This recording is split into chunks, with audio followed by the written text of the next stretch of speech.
Okay, so you are now streaming live. And Great, thank you. I'll start the recording button.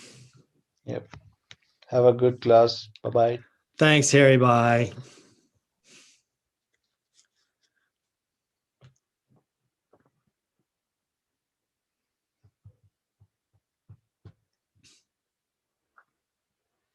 What time is it where you are, Lester? It's around already almost 7:30 in the morning. Okay, that's not too bad. Is this your first class of the day? Actually, this is the second one. The Okay. other one that I have was like 5:30 in the morning here. It was Bernadette's class. Ah, Yeah. I wouldn't mind trying to do a 7:30 in the morning class sometime. Let's see, that would be way too early for the Pacific Yeah. In time Pacific, it zone. should be around 5:30 in the afternoon, or no, 4:30 in the afternoon. It's 7. It'd be actually 4:30 in the morning, but it would Morning. be 12:30 in Britain. Hi, Julie.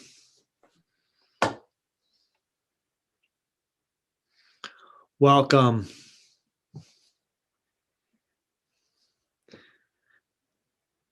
Hi, Susan. Hi, Carolyn. Hi, Gloria. I hope everyone's had supper. Boy, I feel bad for anyone that's on the West Coast that hasn't eaten. I seriously do.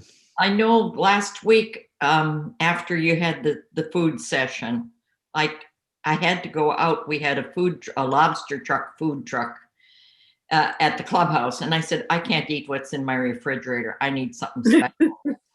Julie, what are you drinking there? That looks pretty good. Unmute Well, yourself and tell us what it is.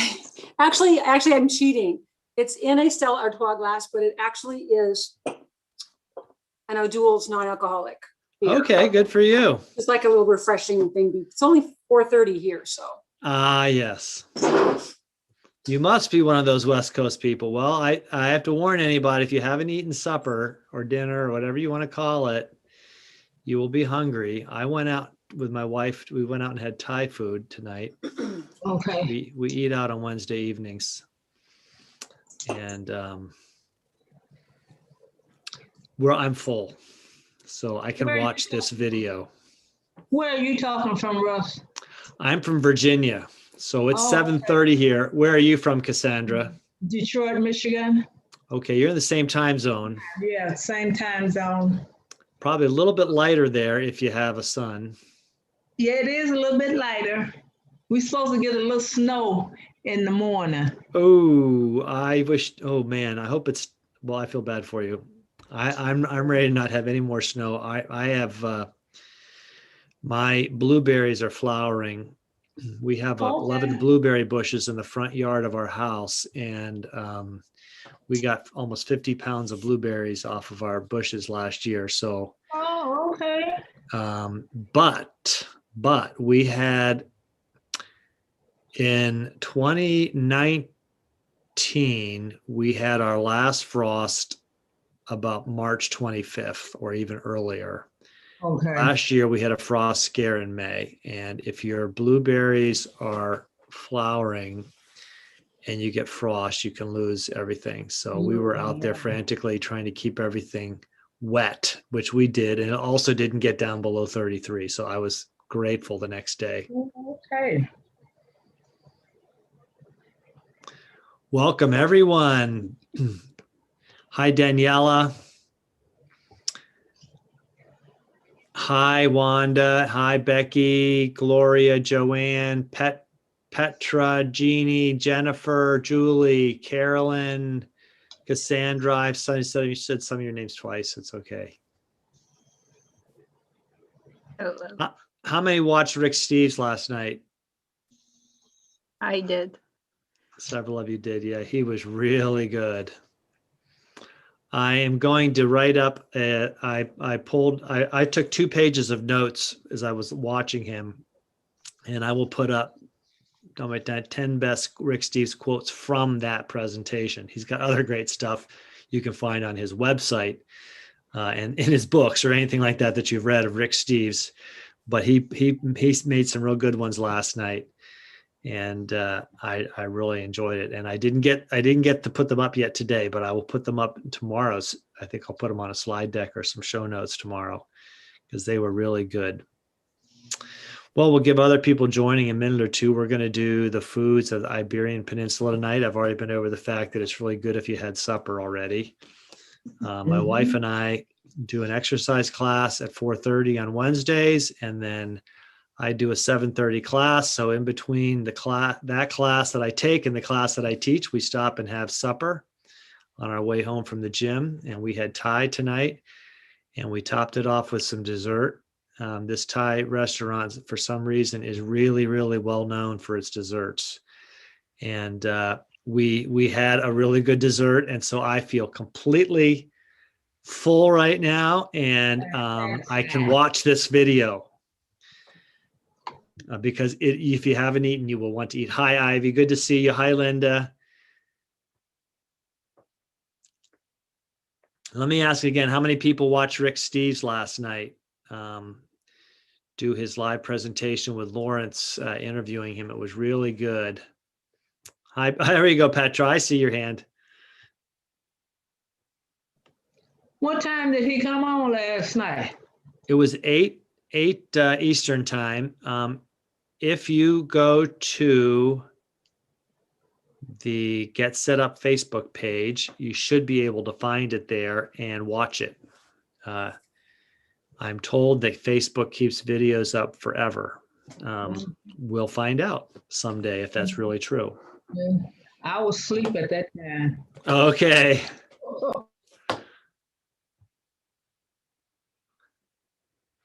We have Lester tonight with us as our TA, so I'm welcoming Lester also, and he's putting up a little welcome message in the chat to all of you. You can put your questions in the chat if you want to.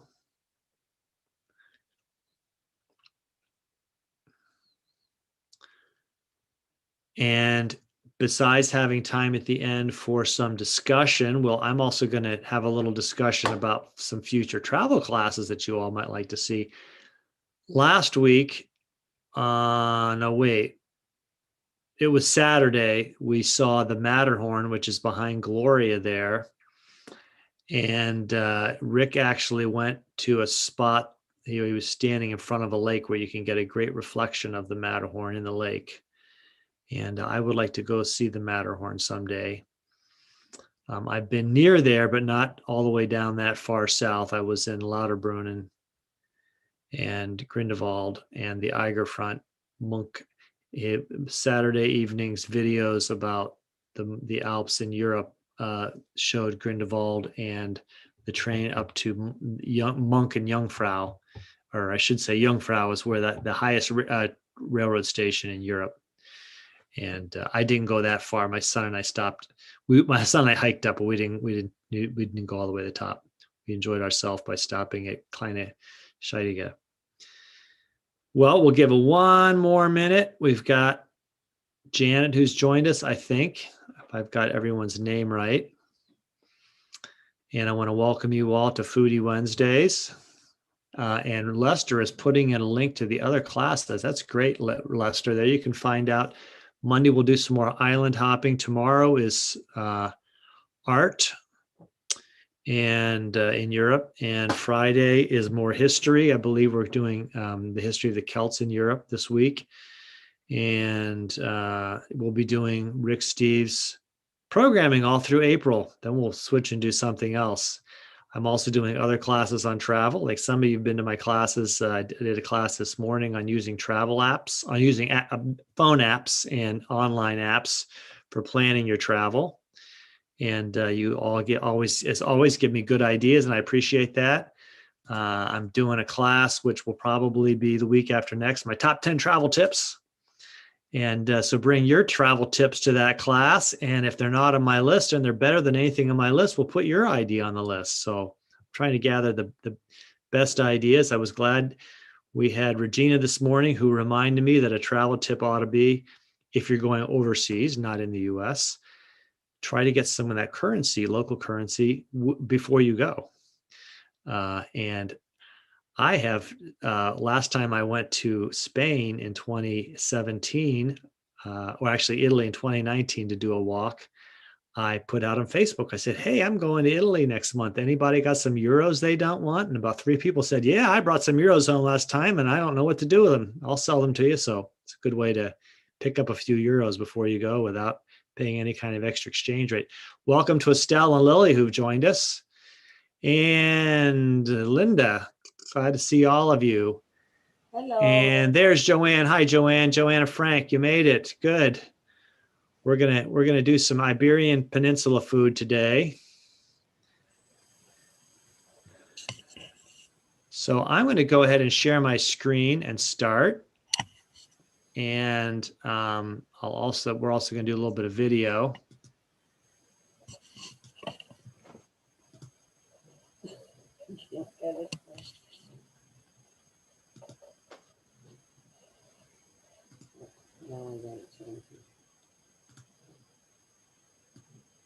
So you should see something that says Foodie Wednesdays, Foods of the Iberian Peninsula.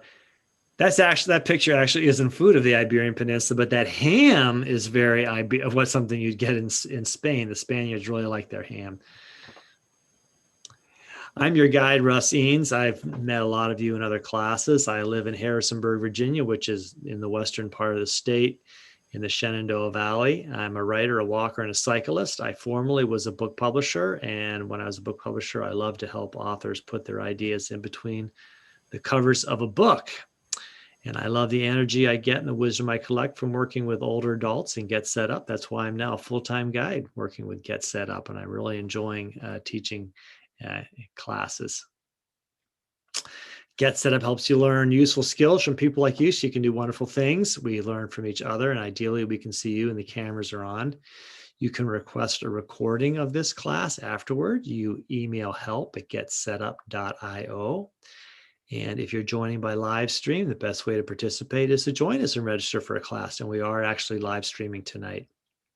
And lastly, Get Set Up is not paid to promote specific products of any kind in case we say something is really a good idea.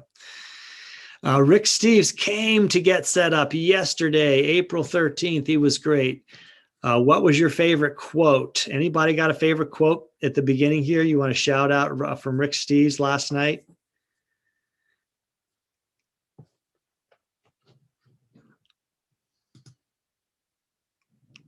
That's okay. What you said this morning, live like a temporary local. Temporary local. Something, yeah, be a temporary local, something like that. Yep. And he said something last night, get the local cadence or drum beat, or it was great. I've got to get my notebook out with my quote in. I'll probably get it out while we're watching the video and I can share that quote. He was great. I really appreciate Rick's philosophy about life and his philosophy about travel, why he travels.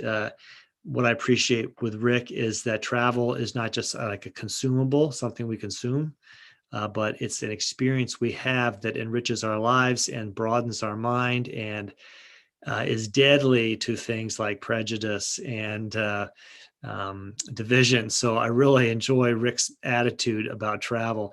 There was a great quote. He said, he must have been about 21 or 22. He was going to Nicaragua to learn some things from the Sandinistas. And his father said, now watch out that you don't, I'll come up with the quote anyway. It was a bit about don't get taken in. And he thought, I feel like I've been taken in a bit by the country I've grown up in after I've been abroad in other places in the world. He said this, and this is from an article I got out of the newspaper. He was interviewed about what he did last year, because he mentioned on the video last night in an interview that he had to cancel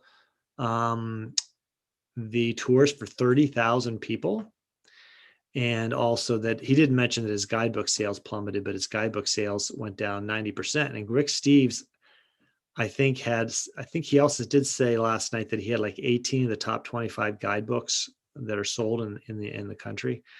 So he kept his whole staff on because he wanted them to be around for when the pandemic ended. And he said, our mission of his company is to inspire Americans to venture beyond Orlando. We owe it to our mission to still be around after this is done. He means the pandemic. So America can be less fearful and open to the world with a mindset of building bridges instead of building walls. And he did use that quote about he wanted Americans to venture beyond Orlando last night.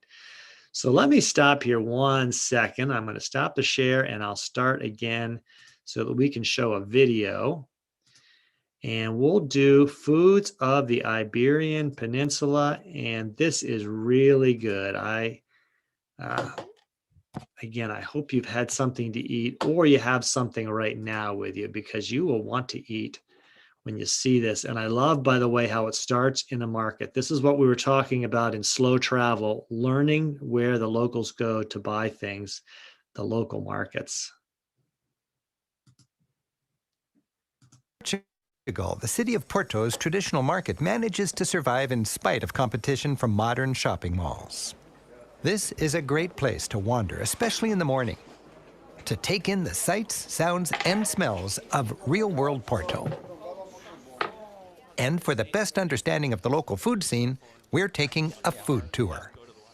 Welcome to Taste Porto Food Tour's Vintage Food Tour. My name is Andre. I'm going to be your tour guide today, trying to show you the best of Porto's gastronomy, sprinkling it with a bit of history, architecture, and culture. Food tours are popular throughout Europe for travelers who want to learn about the culture through its cuisine. With Andre as our guide, we'll enjoy a series of tasty stops. First up, the seafood section and Portugal's most famous fish, the sardine. Okay, so the main difference in between a tiny and a fully grown one. As you can see, tiny one you can eat from head to tail after you fry it, which I love. Skin to bone, don't waste anything there, okay? And this is the mama. Fat content is crucial. If you want a good sardine, it has to be like this because that's the fat content will keep all of the flavors in when you grill them.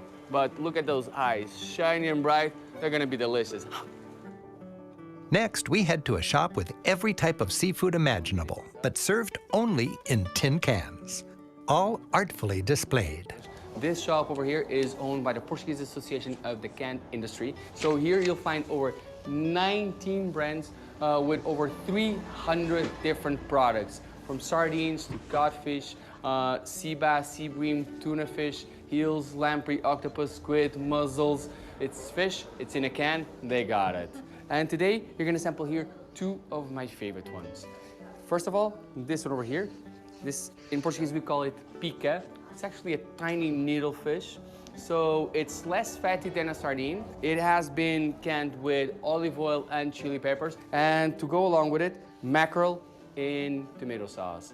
And to hydrate yourself also, a glass of vinho verde, at last, wine. So once again, as I taught you a while ago, a nossa. Who knew? Vino Verde is the perfect match for picas with chili peppers and mackerel. I like that. But I like this. Next, we walk a few blocks to one of the oldest shops in the market area. Welcome to Mercearia do Bolhão. This shop opened in 1896, back then working as a grocery store, cafe, and bakery. The wealthiest families of Porto came over here for a cup of coffee or a cup of tea before heading to the market. But if you look around, you'll see wine, spices, coffee beans, cheese, ham, codfish, fruit, vegetables, and even bread that is delivered here daily. And for you today, this is foulard. Foulard is wheat and olive oil bread with bacon and sausage baked in. It's fluffy, savory, and sweet, a fantastic combination, and a light bread that actually was delivered here this morning. So light, I think I'll have one more piece. Actually, this is one of my favorite neighborhoods. Nearby, in the medieval part of town, we try some Porto pub grub. So, welcome to Tasca. This is a farm-to-table tavern in which you'll find here products just like smoked ham. These smoked ham legs, aged for 24 months, made out of a special breed of pork called bizaru, which only exists in the north of the country. And you can have it already pre-sliced over here for you as well. But you can find a lot more stuff in taverns like this. For instance, the octopus salad with a lot of olive oil, green and red bell peppers, delicious, fresh. And here, one of my favorites, stewed chicken gizzards in tomato sauce and chili pepper, so they're really hot, as I say. And to go along with all of this, you're gonna drink sparkling rosé vinho verde, so light and bubbly to help it go down and to keep your palates wide awake. So bon appetit, enjoy. An interesting variety of simple foods, well prepared and with refreshing local wine. And that's what food tours are all about. Food tours, they're happening all over Europe. It's a great way to get to know the culture, have a lot of fun, get some exercise, and have a meal at the same time. Plenty of character and color is packed into Lisbon, and much of it is edible. To be sure we get the most out of our visit, I'm joined by my friend and fellow tour guide, Cristina Duarte. This is my favorite spot in town, the grocery store where you find cod. Yeah. Yes. This is amazing. Did you see this fish? This is cod, bacalhau. It's in our national dish. So your favorite place in town, cod. You must like cod. Yes, a lot. All the Portuguese do. So this is salted, as you see, and it's dry. Okay. And we can eat it like so many different ways. You can find it in any restaurant in town. So in the old days, they could preserve it? In salt and then dry it. And then how do you prepare it? Well, you have to soak it for 24 hours to 48 hours before in water and changing the water, and then you just cook it as a normal fish. So if I go to a restaurant, what is the word I look for? Bacalhau. And I'll find it on menus? For sure. This is one of the 365 ways of cooking cod that I told you. So what do we have in this? In this, as you can see, it is codfish, potato, onion, and parsley. And then it's all deep fried. It's wonderful. Bolinho de bacalhau. Yep. This is just the perfect snack, either in the morning or in the afternoon. It's like fast food in Portugal. Fast food in Portugal. Christina's favorite eating experiences take us all over town, so we're traveling by trolley. Many of these have been clattering through town since the 1920s, somehow safely weaving within inches of parked cars as they climb Lisbon's many hills. Lisbon's traditional market hall is our next stop, and a joy to explore. Locals still shop here for the freshest ingredients. But as is the case all over Europe, modern buying habits are forcing these old-time markets to evolve. In order for the farmers' stalls to survive, markets are adding high-energy food courts. Today, much of this market features branches of restaurants run by local celebrity chefs. It's a youthful and trendy scene where you can enjoy a world of enticing dishes at great prices. And for us, it's the ideal lunch spot, mixing quality food, expedience, and fun shared tables. The market stands at the base of another steep Lisbon hill. It's too steep for a trolley, so we're hopping a funicular. The Elevator da Bica funicular climbs through a rough and tumble neighborhood where more tasty bites of Lisbon await. Small, creative wine bars inject an inviting modernity into the old quarter. Along with a warm welcome, you're sure to gain an appreciation of the local taste treats.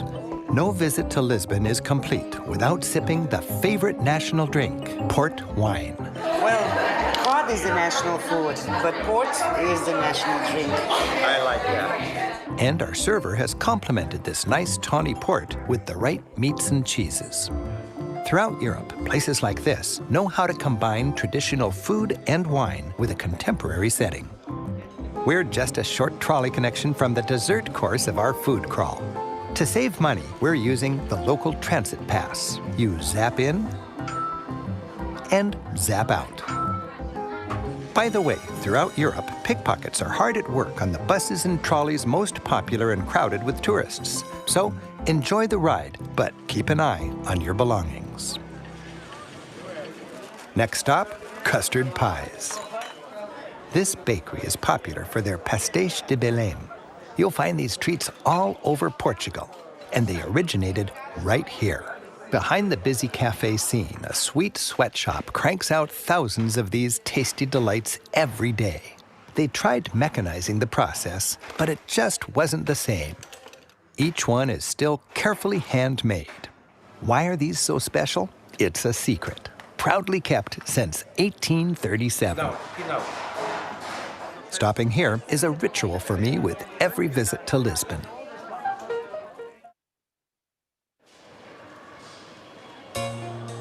For dinner in Madrid, it's a movable feast. For maximum fun, people, and atmosphere, do the Tapa Tango.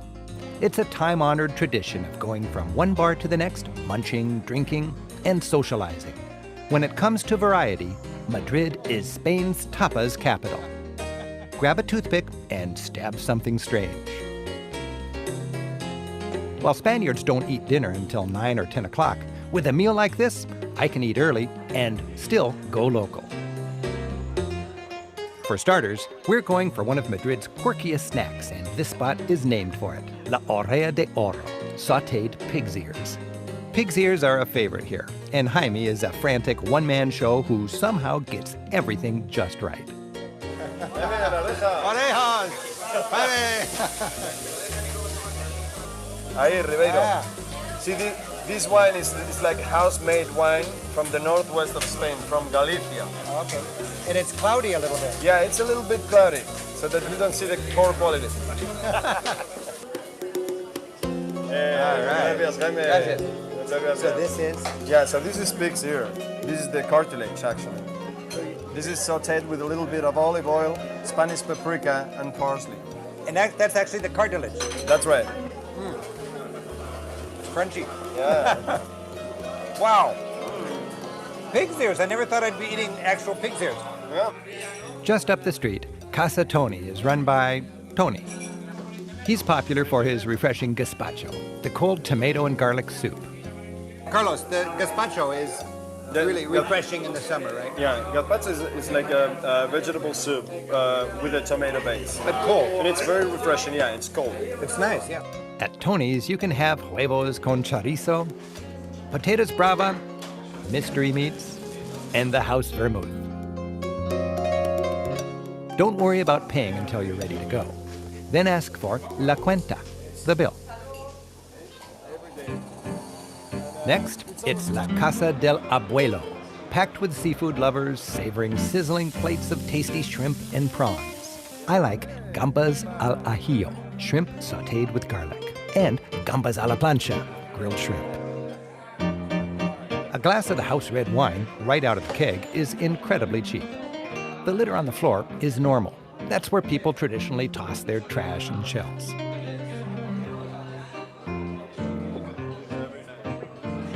For a sweet late-night finale, enjoy pudding-like hot chocolate and churros.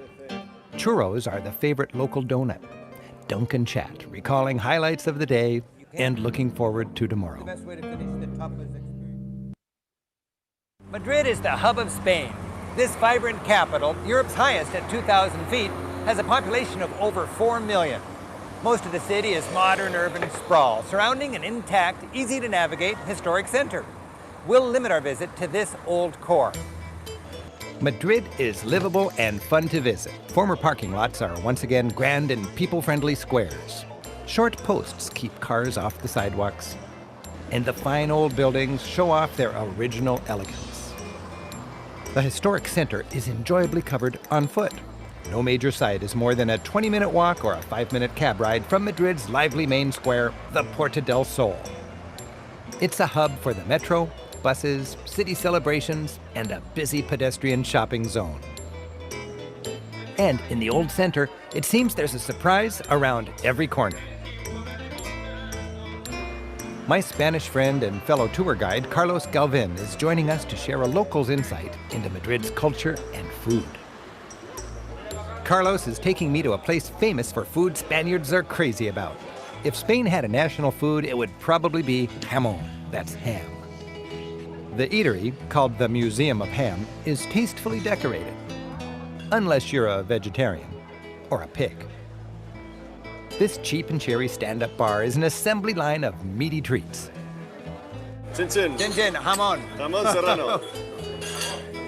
So in Spain, you don't just say ham? No, we have different kinds. Look at all those different kinds there. Like, for example, jamón granadino or bellota extra or Salamanca, you know, the different origins. Yeah. So what do we have here? So here we have a regular jamón serrano and we have Iberico.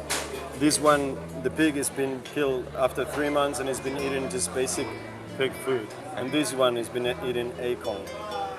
Acorn? Acorn, yeah. Okay. They're in freedom in the fields and they're eating the acorn. And this is much more expensive. Yeah. If this costs $3, this would cost like $12. Can you taste the difference? I can, yeah, oh yeah. Here, try.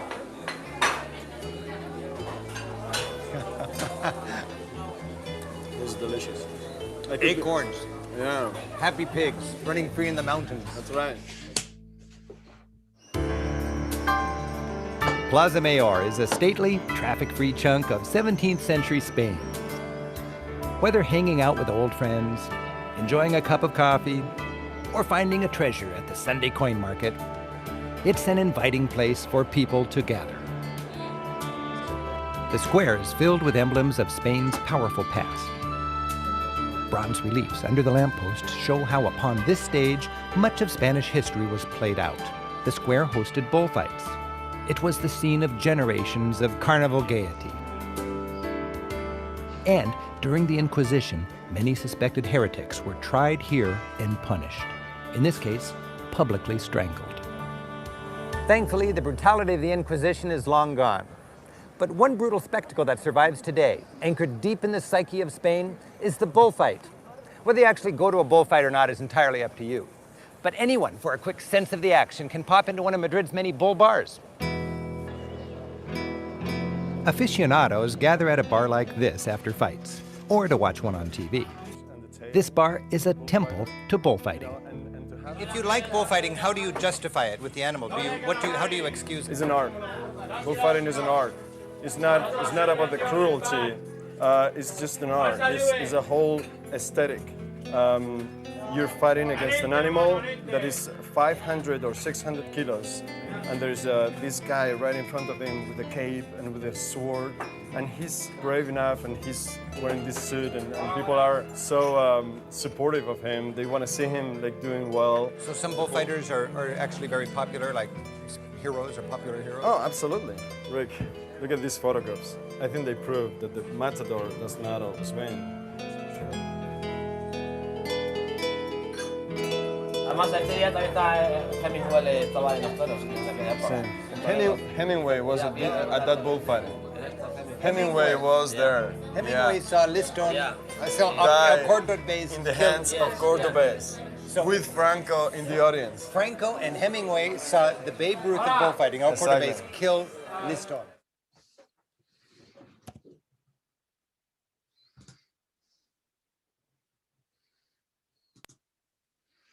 Well, we hit a bit of bullfighting again, as in one of the first shows we watched of Rick Steves when he was in Pamplona.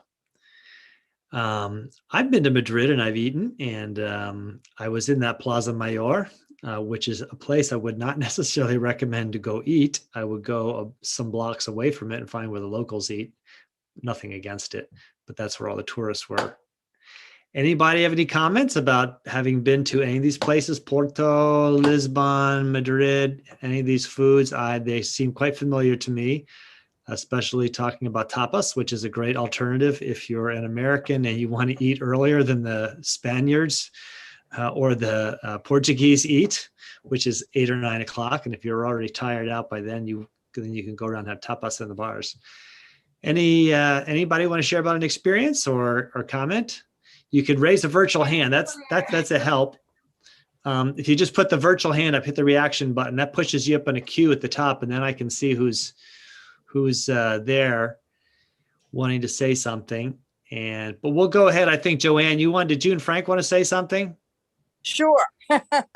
We went to Spain when our daughter was in college, and one of her roommates was living in Spain and teaching American, she and her boyfriend, and they were going to get married in Valencia. So they actually met us at the airport and they shared their accommodations with us. which was really nice because there were a couple of kids from Argentina, a couple of people from Peru, these two Americans, Frank and I, in a room that was about what size? About 12 by 12. 12 by 12. So the first night there, they said, okay, we're going to go out to dinner. So we're looking, yeah, okay, 6 o'clock, 7 o'clock, 11 o'clock at night, we go out to dinner. And then we actually went to like a tapas bar, which was right across the street, and had our first tapas. Frank thought we were going to a topless bar. Ah, big difference. Big difference, yeah. But so we partied until about 3 o'clock in the morning and eating tapas. And we had that drink that young man talked about from Galicia, the bartender from Galicia, and it was very smooth and very delicious. But and they partied and then, you know, get up at 9 o'clock the next morning and go to work and then come back and take their siesta and then start the whole thing. But you really have to be enduring to eat that late at night. So it was fun. Very good. Anyone else having an experience with any of these places or foods? Petra. Well, he talked about the bullfighting and Hemingway. We were in Rondo, and we toured the bullfighting wing there. And Hemingway had a house just a little bit up the street from there, at the edge of a cliff that overlooks this beautiful valley. And so I just remember that while he was talking. Isn't it amazing that the Spaniards remember Hemingway so much? A very quintessential American. Guess he wasn't typical though, I guess in many ways, but very American. What was that mystery meat? The mystery meat? Right. Somebody.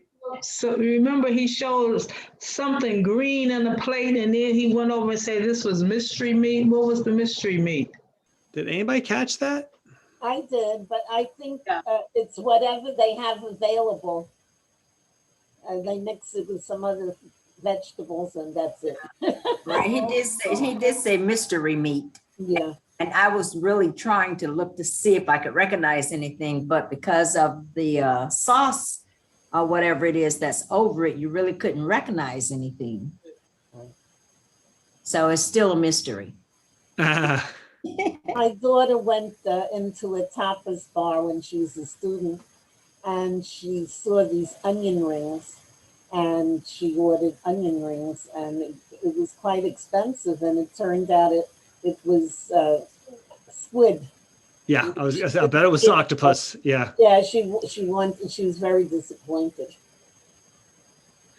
If you are in Galicia, which is the northwest part of Spain, that is their big regional food, along with a type of cabbage soup. They have a type of cabbage there, which actually to me is more like kale, and they grow on stalks about 4 or 5 feet tall and have big leaves, kind of like kale, and they cook that in soups with potato. That's one of their big things. So when some of you know, I walked across northern Spain for 5 weeks on the Camino de Santiago, so I got to sample all the different regional foods from Navarra to Galicia and everywhere in between.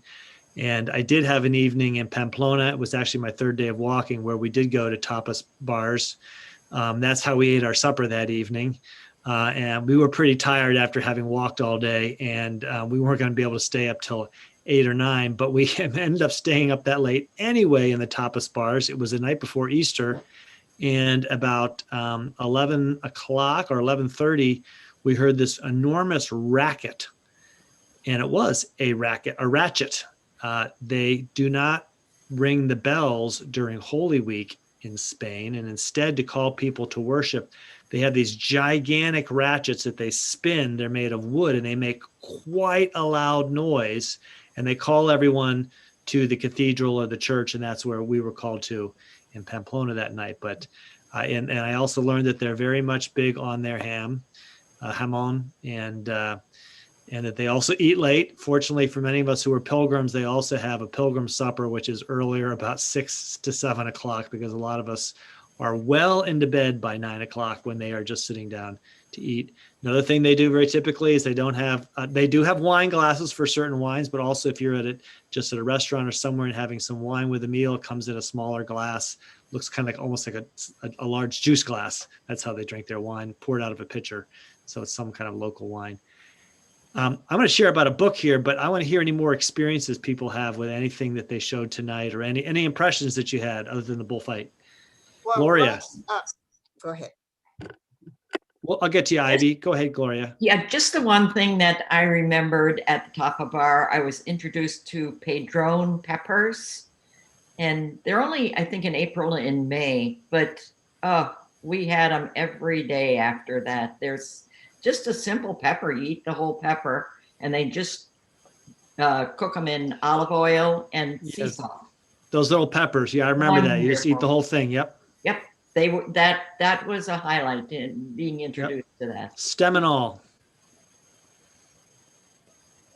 Ivy.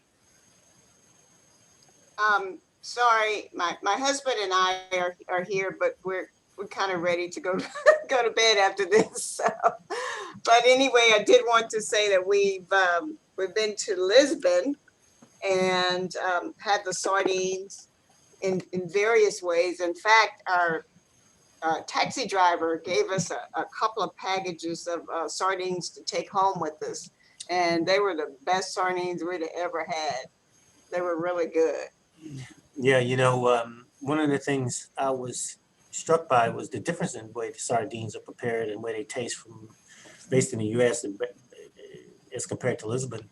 And the ones we had in the square were like 6 or 7 inches long, and they were grilled, and boy, were they delicious. And so I was totally surprised by the difference in terms of the quality of the sardines and the variety of sardines compared to the U.S. And then in Spain, we've been to, haven't been to Madrid, but we've been to Barcelona a couple of times, and Cartagena. And we love the Iberico jamon, ham. In fact, we tried to bring some home. They said we could. When we got to the airport, the customs folks wouldn't let us bring them into the United States. And the mistake I made was tossing them instead of stuffing them in my mouth in the airport. Yeah, because it's expensive, really expensive here. But it's expensive over there also. So we had about $200 or $300 worth of that ham we thought we were bringing back. But once we got to Houston and through customs, they made us throw it away. Oh, that's a shame. Oh, I'm pained to hear that. Well, I won't do it again. I'll stay there all night eating it if they make me.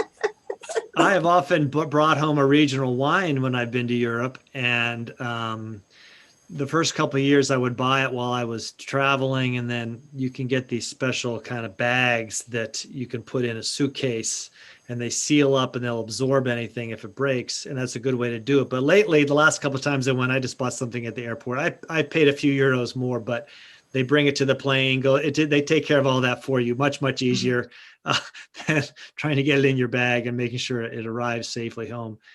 Susan. I just wanted to mention that the jamon that you're talking about is probably called, it's the very expensive specialty in Spain they call pata negra. I don't know if you've ever heard of that, but that is like the ultimate jamon there. It's called pata negra, Blackfoot. Okay. Yes, and it costs like here it's like over $1,000, but like an ounce or something like that. It's not cheap over there even, but yeah. I know it's hard in the United States for some reason. I know we found some in Miami on what was it, Brickell Boulevard, across the street from a hotel we were staying in, and that's the only time we were able to find it here since we returned from Portugal. So I still have a Jones, and I'm still looking for it. From Spain. Well, I have an ambition to get to Portugal someday. I haven't been there. I will say right now that that the Portuguese airline TAP is got dirt cheap flights to Europe. I don't know that you can go, and I don't know what you would experience if you went there. but you can make reservations for later this year, October or sometime like that, and they're still dirt cheap and things might be better. Some of these countries are having a strategy, the smaller countries, of making sure that everyone in their population is vaccinated, and then they see themselves as a safe place for tourists to come to. Pretty smart strategy, if you ask me, if a country like Portugal were to do that. I have an ambition to go there because my last name is Portuguese. So I would love to arrive in Portugal, put my passport down, and have someone pronounce my last name in Portuguese, because it's pronounced quite differently than it is in English. Well, last comment I have is that, we went there and we approached it on a cruise ship. We approached the city, and I'll tell you, I woke up early and I saw this beautiful view. We were cruising past the city. There was absolutely nothing like I'd ever seen before. And fortunately, I woke up in time enough to videotape it, but approaching Lisbon is absolutely stunning. The other thing is, we went under a bridge that actually was made by, it looked like the Golden Gate Bridge, and we found out it was actually made by the same person who had, the architect who had built the Golden Gate Bridge in San Francisco, well, at least who had the plans to build a Golden Gate Bridge in San Francisco. That's amazing. Any more comments on anything we saw tonight? And I hope, again, if you haven't eaten, you're planning on eating soon. I should mention several people here tonight are going to be doing something about travel with us in the coming weeks and months. Let's see. Joanne and Frank are going to do something about their trip to Cuba. I'm looking forward to that. And Daniela's going to do something with us about Romania, where she's from. Or is it Bulgaria? I'm sorry, Daniela, I've now forgotten. Yes, Bulgaria. Bulgaria. I beg your pardon. Oh, See, that's Americans okay. don't know those places. We get them mixed up. Yes. Okay. And I would like to share a few things. I haven't been to Spain. However, can you hear me? Yes, we hear you well. Yes. Okay. However, we do have sardines, and we like it small, fried, exactly how he showed this in the movie, because we have the Black Sea coast and plenty of fish. So this is how we like to eat it. Also, the pig ears, we offer this also as an appetizer at our restaurants, and it's quite delicious, in my opinion, as well.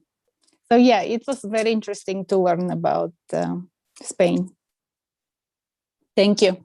You're welcome. Thanks for sharing, Daniela.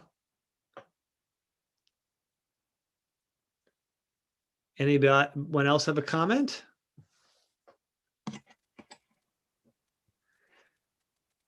Julie, please go ahead. I actually raised my hand because I wanted to ask Daniela. Daniela, did you say you were doing a program on Bulgaria? Yes. Perfect. I'd love to view that. I've got friends in Bulgaria. I've been there a number of times. I love that country. That's just beautiful. In fact, I have artwork. One of my favorite artists is from Bulgaria, and I have artwork in my house from him. Yeah, try to get that back. It's beautiful. It's beautiful. So I'm very excited to listen to your program. Thank you. Yes. As we wind down Rick Steves in April, we'll be winding up doing programming about some other countries and travel. And I am inviting anyone who is a part of any of our learners in any of the classes to offer something, your knowledge, your experience, what you know about a place or a type of travel. And I've talked to several of you. So if you are interested, you can actually put a comment in the chat right now, and I'll pick that up at the end because I always save the chat. And I know several of you have put also comments and ideas in your feedback. I love the feedback that you give back to get set up. You'll all get an email after this class is over, and you have an opportunity to rate things and rank things, or whatever you want to call it, and give us feedback. And about once a day, I get a good idea from a learner about a class or a place. And I really appreciate that. I heard for Gloria. Gloria is talking about Untours, which I'm hoping, I'm actually speaking to the people from Untours on Friday about doing something for Get Set Up. It's a very similar travel philosophy to Rick Steves by Hal Tassig, who was the CEO of Untours. And maybe, Gloria, you were the one that also made a suggestion about the Cotswolds. Was that you? Yes. Way back, I did. Well, good. I'll invite you because I've been to the Cotswolds. It is the sort of iconic, idyllic part of England. And maybe we'll do something about the Cotswolds, and we'll make sure you're there to tell us about your experiences. Beautiful. The Cotswolds are beautiful and hauntingly beautiful, I should say. Any more comments? Anybody have ideas? Some things, hey, Russ, we need to do this on travel programming. Give me your ideas. You can shout them out now. You can put them in the chat, or you can give them to me in the feedback about the class in the email afterward. I did do a class early this morning. I think a couple of you might have been there about using apps to plan your travel. Some of the apps you can, online sites and travel apps for planning your travel. I did a class earlier this week on slow travel, which is kind of this concept that Rick Steves talks about of being a temporary local. And so that should come up again next week. And I'm doing my class top 10 travel tips, should be the week after next. And so I invite you to come to that and tell me your top travel tips. And if it's better than one of mine, I'm going to make sure it gets on the top 10 list. And tomorrow at 1 o'clock Eastern time, I will be talking again about traveling to Italy. In 2019, my wife and I walked part of the Via di Francesco, which is a pilgrimage route from Florence to Rome. And we did part of that and intended to go back last year to finish it. And of course, we didn't go anywhere last year, like all of you. So you'll have to hear about part of it that I did walking between Rome and Assisi, 1 o'clock Eastern time tomorrow. Joanne, did you have something, another comment or thought? Yeah, I did.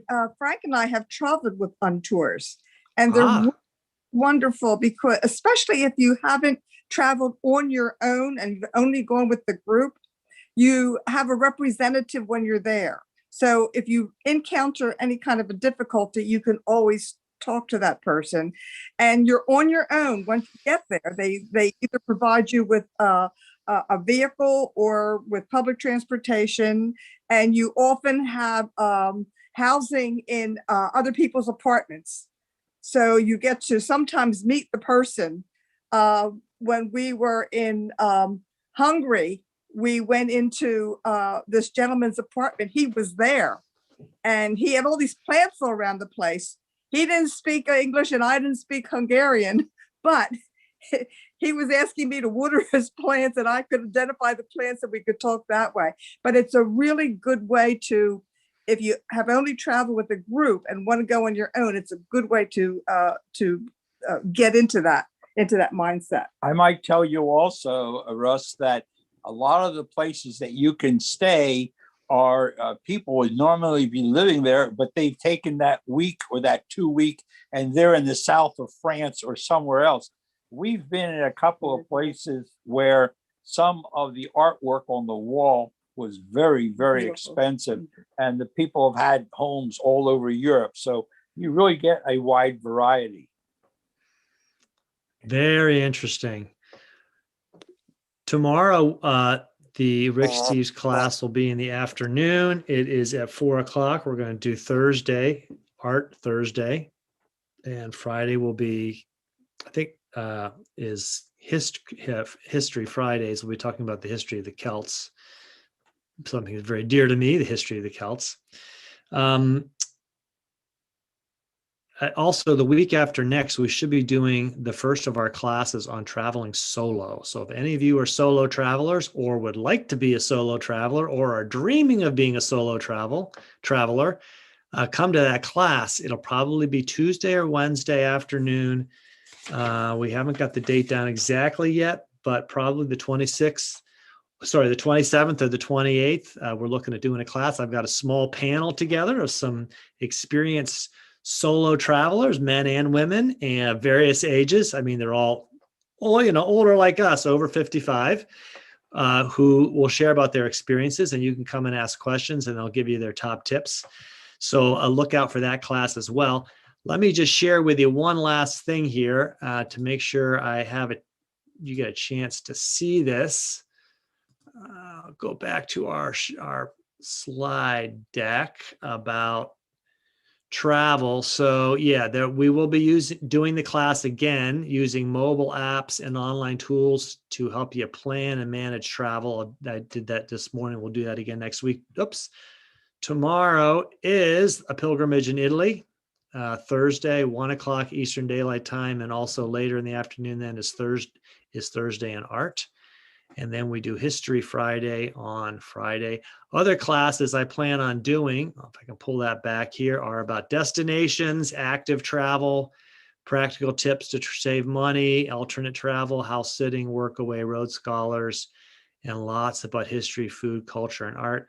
And there I am on the Great Allegheny Passage and the C&O towpath going into Washington. I shared about that yesterday. I'll be doing that again next week. I believe that's Tuesday morning at 11 o'clock. So if you want to hear about how I biked on a Rails to Trails 335 miles through the Allegheny Mountains, probably the most beautiful Rails to Trails in North America, at least it's that long, come and see that class. You'll get a few class notes, probably not much tonight, but again, here's your chance to give feedback on the forum. I really appreciate it when I get feedback from you all, and continue to spread the word about learning with Get Set Up. These classes are all free every day. I've got someone in a class that says, I just found out about it. I love it. I'm doing all the classes I can. You are welcome, if you are a learner, to host an interest group. Just let us know in that feedback form about an interest group. Maybe there's an interest group on travel you'd like to host. Also, if there's a class not about travel, it could be about anything that you'd like to see and get set up, please suggest that to us. And I had mentioned earlier, I'd show you a book, and I just remember that. If you can't travel this year, one of the things you can do is read. And a friend who lives in Spain, he's a Brit. He's one of the people that works in the volunteer office in Santiago for pilgrims. Johnny Walker Santiago recommended this book, Ghosts of Spain. And when we were talking tonight about the Iberian Peninsula, I got this book out. And if you want to know about Spain, maybe you've been there and think there's a lot more you'd like to know, it's an excellent book. He talks a lot about the more recent history of Franco, and then the democracy that was born and how they cope with history. But he also talks about the different regions. I mean, Spain is not just a single country. It is multiple cultures, from the Basques to the Catalonians to the Galicians to the Castilians. And of course, then there's Portugal, which is a whole nother country. So that's not in this book. This is just about Spain. An excellent book, fun read. Giles Tremlett, who is a British correspondent for the Guardian, has lived in Madrid for many decades. Highly recommend it. I'll put this in the class notes if you want to pick up this class. Fun read. I haven't been able to put it down ever since I got it. So any last minute comments? We got about 1 minute before we have to close up for the night. I really enjoyed having you all with us. Any more comments from anybody? No, I just want to say good evening, Russ. It's Lily. I've taken your writing classes, but I just want to say good evening and hi. And I just inspired by, I just had some oysters. I got so hungry watching that video that I just went and opened some tins of smoked oysters. So there you go. I warned you. Yeah. It's good to see you, Lily. Yes, I know you from other classes. It's great to have you with us again. Lily from New York. Oh, wow. Yes. Well, I'm not always very good with names. I'm really good with faces, but even if I don't see your face, I do remember your voices. So I do remember Lily from New York and several of the writing classes. It's great to have you with us. Yes. And any more comments, you can throw them in the chat. You have about 30 seconds to quick say something. Otherwise, you can give the feedback in the email later. I really appreciate it. Everybody have a good night. And if you're up for more travel, we'll see you tomorrow at 4 o'clock Eastern time. I'll say adios.